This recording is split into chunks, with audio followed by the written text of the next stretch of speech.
مفتی عبدالرحمن عابد، Islamic scholar. کیا آپ یہ فتویٰ دے سکتے ہیں کہ شیعہ کافر ہے؟ نہیں بھائی، میں یہ فتویٰ نہیں دے سکتا، نہ میں فتویٰ دیتا ہوں نہ میں دے سکتا ہوں کہ شیعہ کافر ہیں۔ یہ فتویٰ دیتا ہوں میں اور یہ دے سکتا ہوں کہ جس شخص کا یہ عقیدہ ہے کہ یہ والا قرآن جو موجود ہے دنیا میں یہ اصلی قرآن نہیں ہے، یہ تحریف شدہ ہے، وہ بندہ پکا ہی کافر ہے، وہ بندہ پکا ٹھکا گھڑا مچھا کافر ہے۔ یہ فتویٰ دے سکتا ہوں۔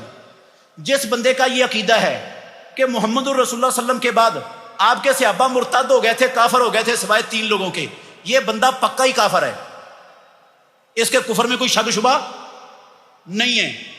سمجھ آئی؟ جس بندے کا یہ عقیدہ ہے کہ امہات المومنین میں سے بعض ازواج مطہرات بدکارہ تھی، یہ بندہ پکا کافر ہے، چاہے وہ شیعہ ہے، چاہے وہابی ہے، چاہے سنی ہے، چاہے دیوبندی ہے، چاہے بریلوی ہے، وہ پکا کافر ہے۔ سمجھ آ گئی؟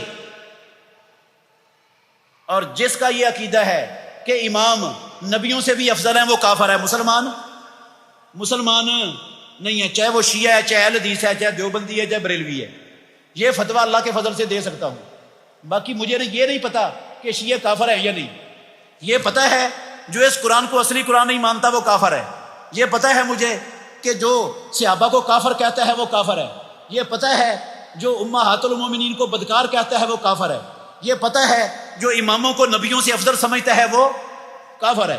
بہترین صدقہ جاریہ حاصل کرنے کے لیے اس ویڈیو کو لائک، کمنٹ اور شیئر کرنا مت بھولیں۔